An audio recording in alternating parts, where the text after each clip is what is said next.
Hola a todos.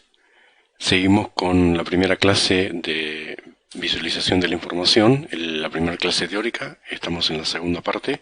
La sigue hablando Claudio del Ríe. Una cuestión que me olvidé de mencionarles respecto del los apuntes van a estar disponibles seguramente a través de algún mecanismo que establezcamos en la cátedra, y además seguramente también tendremos un grupo de Facebook o Slack o alguna red social de ese tipo para poder compartir entre nosotros el material y las consultas y todo lo que ustedes necesiten. Bueno, en el video pasado habíamos dejado en un punto donde estábamos viendo las ventajas de la visualización respecto de la representación de la información en otros contextos. Habíamos visto un ejemplo que nos volvió expertos en cohetería. Si bien no hemos estudiado nada del tema, estuvimos en condiciones de darnos cuenta que una determinada misión espacial no era adecuada despegarla en ese momento. Vamos a ver ahora algunos otros ejemplos que tratan de ilustrar cuál es el propósito de la visualización de la información. Este es un ejemplo típico que ocurre frecuentemente en datos geoespaciales. El dato geoespacial normalmente tiene un conjunto de atributos, o sea, nosotros ya nos vamos acostumbrando a mentalmente hacernos a la idea de que nuestro dataset siempre va a estar, digamos, representado antes de transformarse en algo visual, va a estar representado en alguna estructura de datos, de los cuales el más frecuente, el más fácil, digamos, de trabajar es la tabla. En la tabla interpretamos que cada fila representa un registro y cada columna representa un atributo del registro. En este caso, como es frecuente en los datos geoespaciales,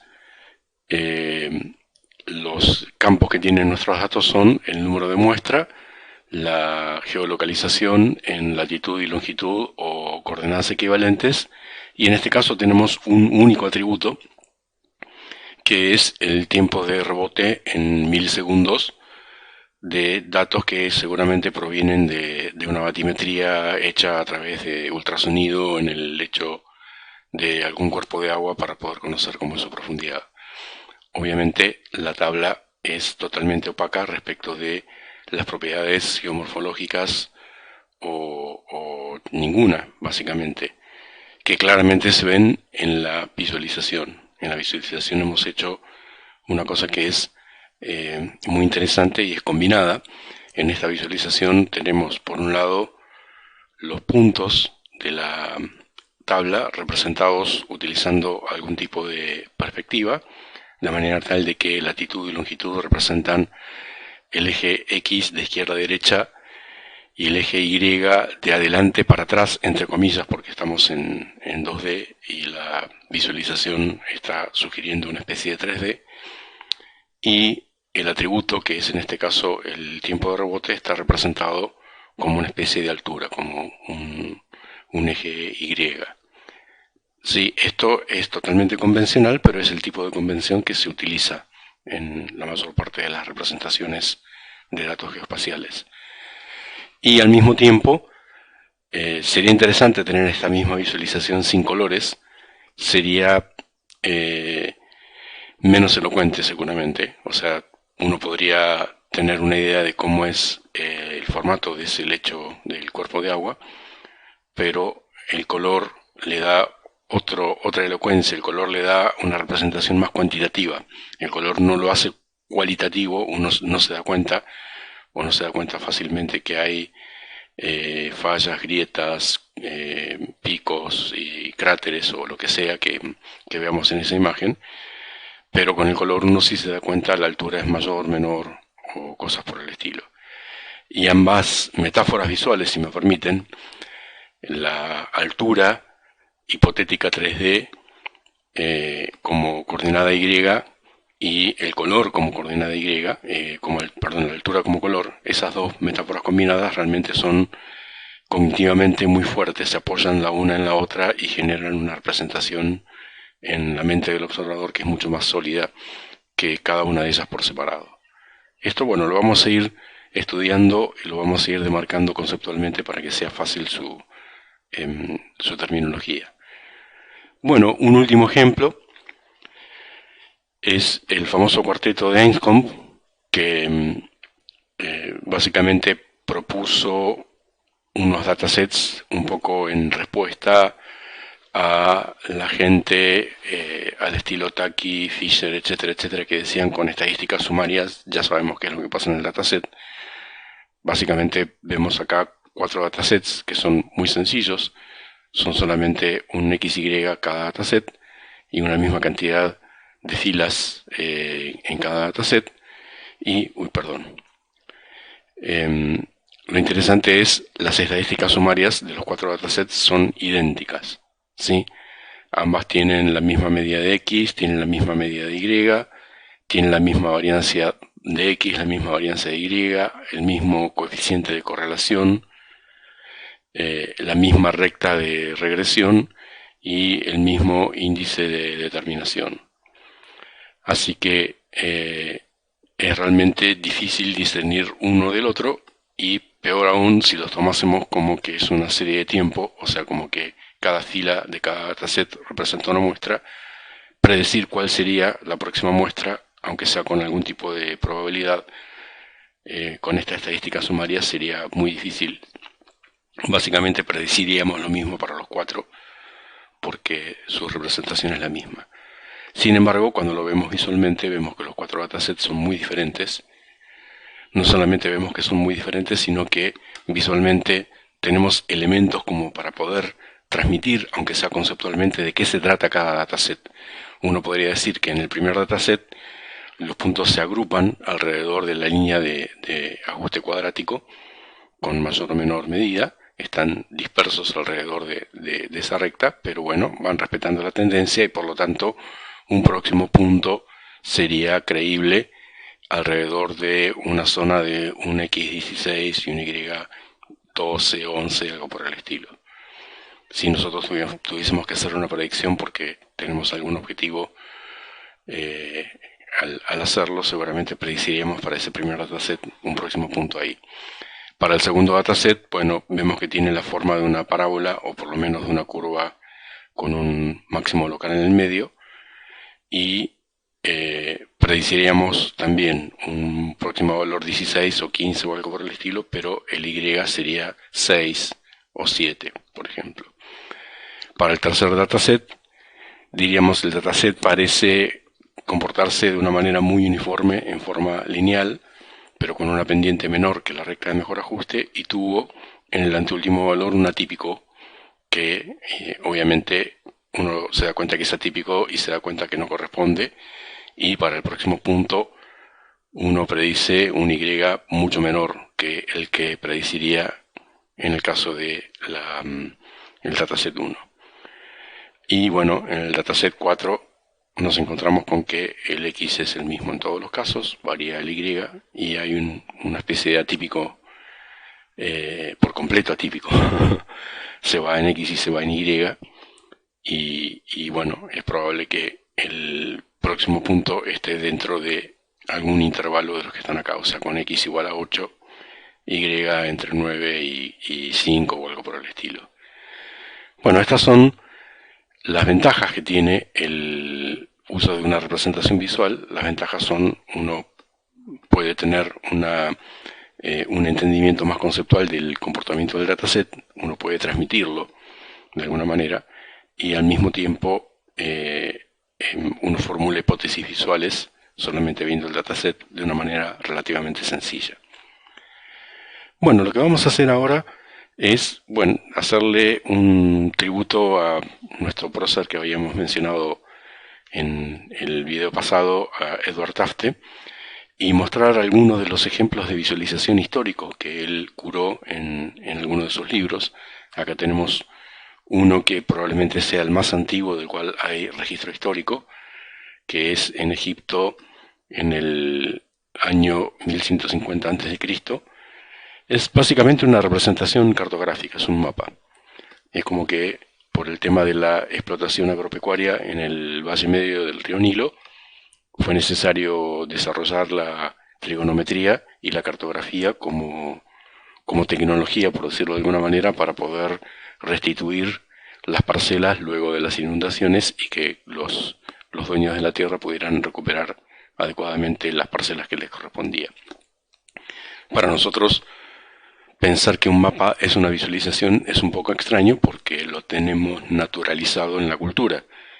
Esto es algo que lo vamos a mencionar varias veces a lo largo de nuestros encuentros, porque hay cosas que tenemos de visualización que sí, en efecto, están naturalizadas, ya sabemos que son así, y por lo tanto tenemos que deconstruirlo, tenemos que sacarlo de nuestra percepción, transformarlo en un objeto de estudio y ver realmente cómo funciona. En el caso de la cartografía, tenemos una representación que es relativamente sencilla, o sea, básicamente estamos utilizando el eje X como metáfora, por decirlo de alguna manera, de la coordenada X y el eje Y como metáfora de la coordenada Y. O sea, a cada punto del mapa le corresponde una localización geográfica y viceversa.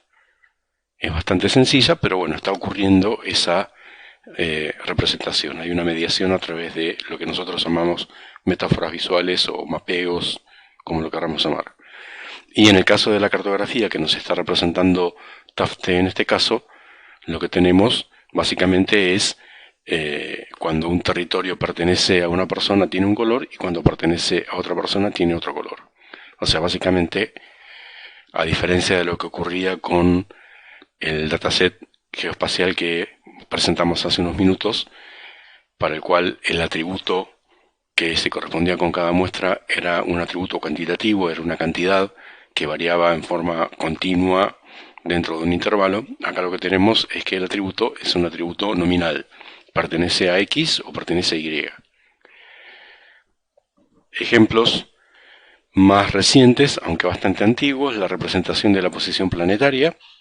Esto es muy interesante también porque la representación también utiliza el espacio como metáfora visual, pero utiliza el espacio de dos maneras diferentes. Utiliza el eje X para representar el tiempo y utiliza el eje Y para representar una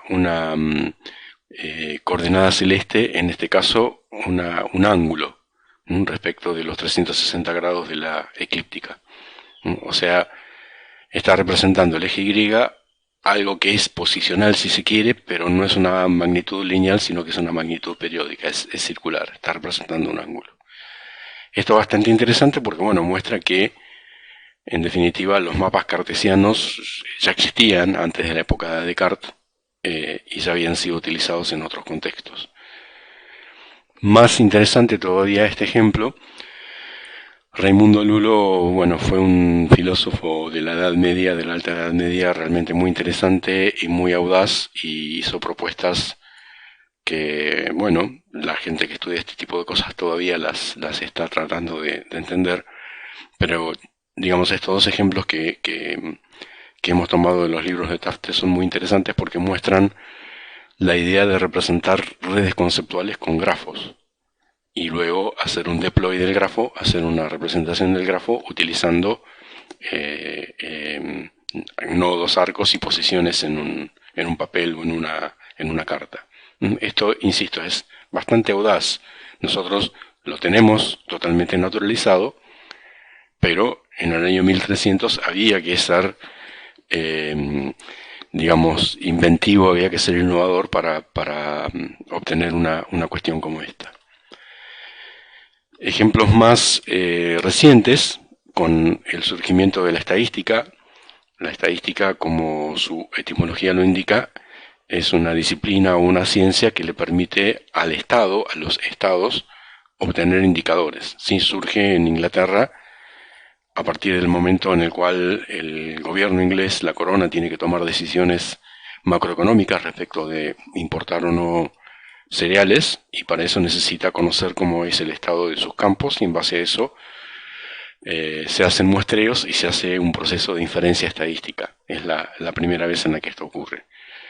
Bueno, en este caso tenemos un ejemplo que es bastante interesante, que se debe a Georges de Fourcroy, que representa demográficamente cómo son las principales ciudades europeas. En este caso estamos utilizando colores para representar las ciudades, o sea, el color está representando una variable nominal, si la ciudad es Londres, es San Petersburgo, es Venecia o es París, y estamos representando la población con un área, con el área de los rectángulos. Bueno, Playfair es uno de los clásicos. Vamos a ver dos clásicos de la visualización del siglo XIX. Playfair es uno y Pierre Menard, perdón, Minard es otro, que vamos a ver en algunos minutos.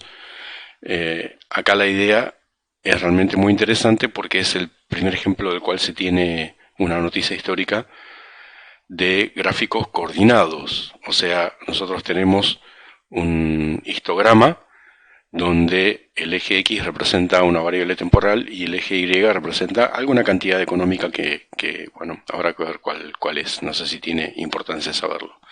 Pero lo interesante es, hay una segunda línea, que es una línea continua y que está estableciendo otra cantidad y que está coordinada porque ocurren al mismo tiempo. Y de alguna manera, lo que está intentando representar Playfair en este gráfico es la existencia de una correlación entre ambas series de tiempo, al ponerlas juntas. Si bien es cierto que la coordinación temporal está implícita en este gráfico, donde vemos las posiciones celestes de planetas en diferentes momentos del tiempo, en este gráfico no se intenta mostrar una correlación entre series temporales. Cuanto mucho uno puede decir que si es astrónomo o es astrólogo está interesado en los fenómenos celestes de las conjunciones, uno puede predecir en qué momento y en qué lugar de la eclíptica van a ocurrir esas conjunciones. Más ejemplos de Playfair, poblaciones de las diferentes naciones europeas respecto de la política impositiva que ha empleado el gobierno de cada uno de esos países, destacando en este caso, Inglaterra, que es la nacionalidad de William Playfair.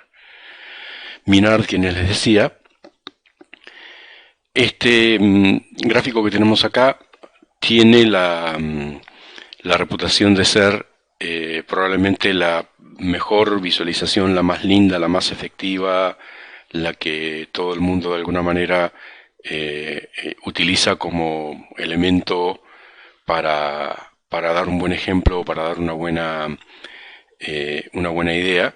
Es una visualización de la campaña de Napoleón a Rusia. Entonces lo que tenemos es en un color la ida de París a Moscú y en otro color el regreso de Moscú a París. El ancho de cada una de estas líneas está representando la tropa, la cantidad de soldados que tiene Napoleón en cada uno de esos puntos.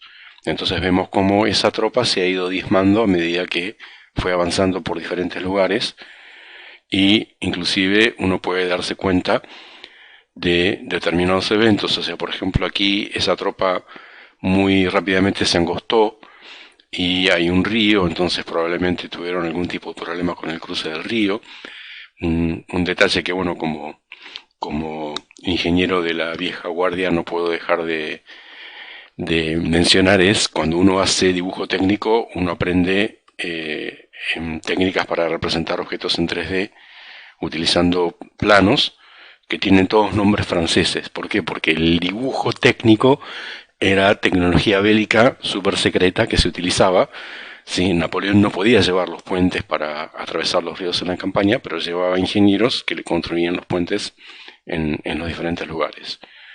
Bueno, uno mira este gráfico y uno interpreta que, bueno, que hubo un grupo de soldados que se abrieron del frente y se quedaron esperando y luego se sumaron a los que regresaban más adelante.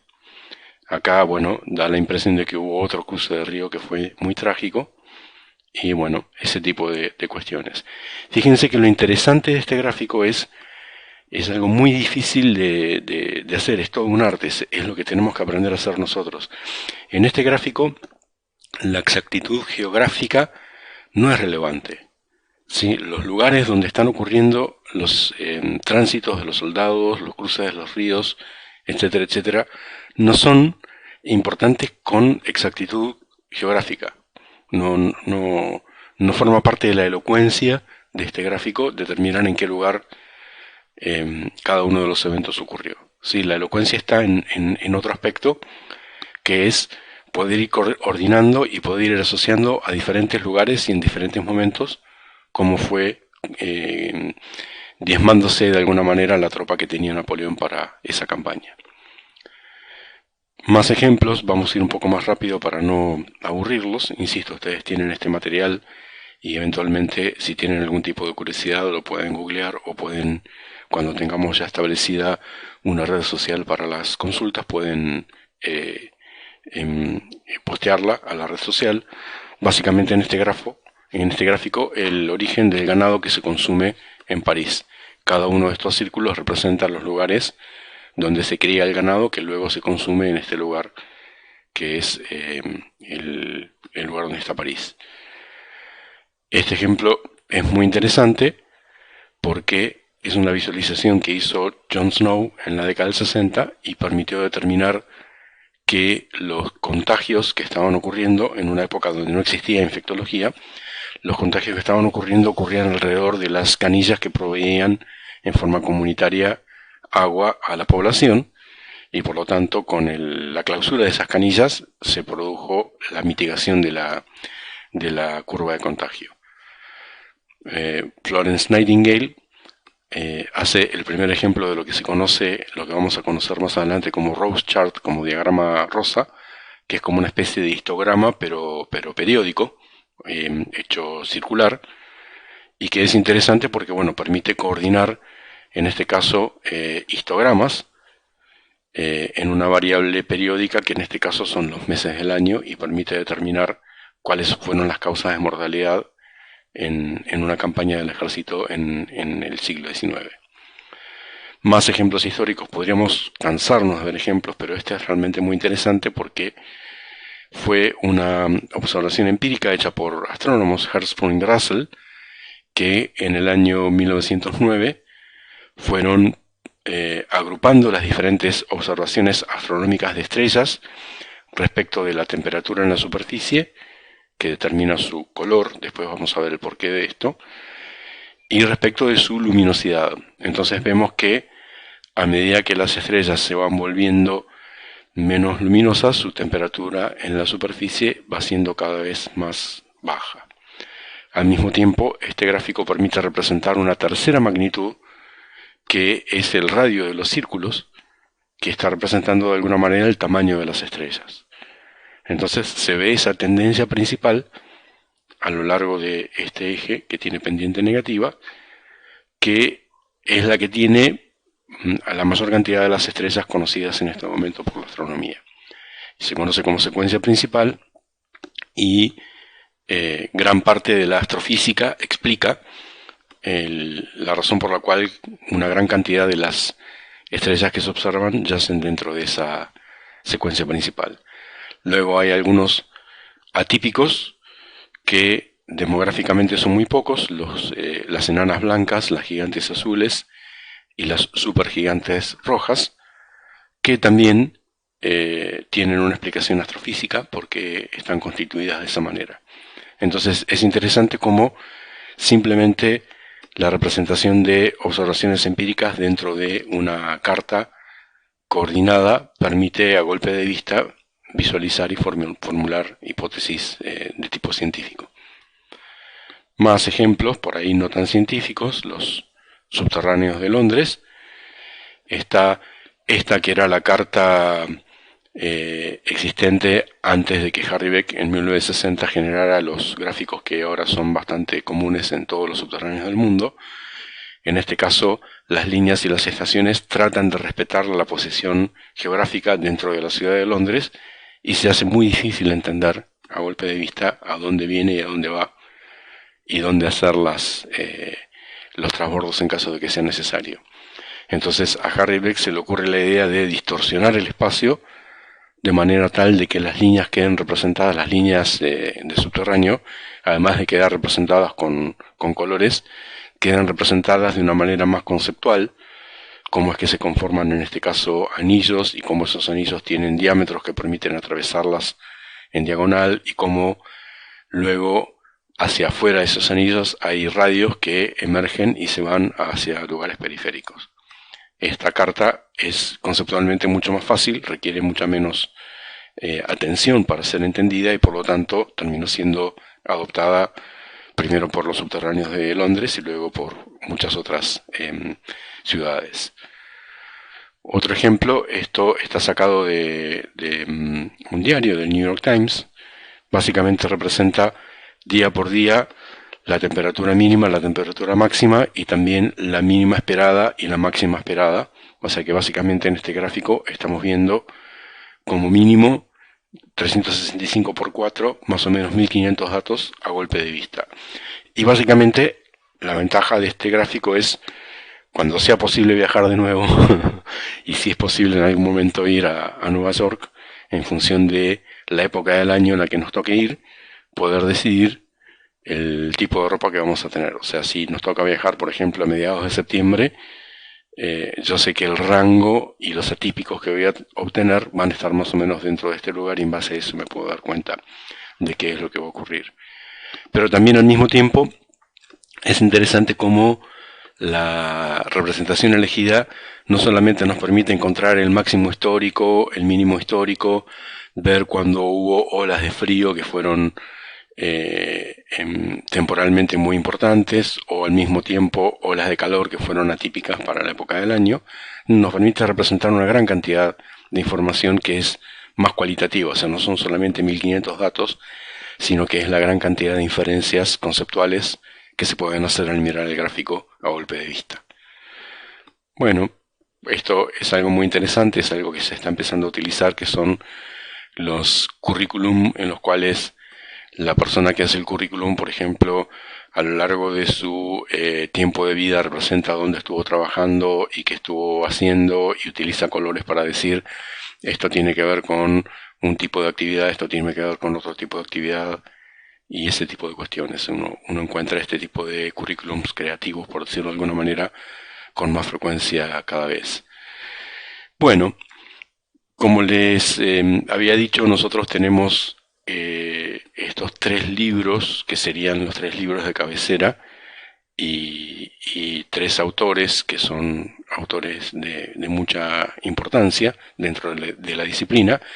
En realidad, este de aquí del medio, el Carl Macmillan Schneiderman, no es un libro en sí, sino que es una colección de artículos que fueron tomados, o sea que en realidad no son autores, sino que son editores, si bien cada una de estas 3 personas al mismo tiempo es científico de la visualización y ha hecho un aporte realmente muy interesante a la disciplina y ha hecho cosas que son de mucho valor.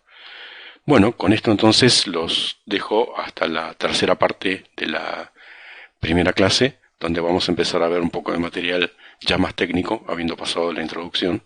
Así que nos estamos viendo, que estén muy bien.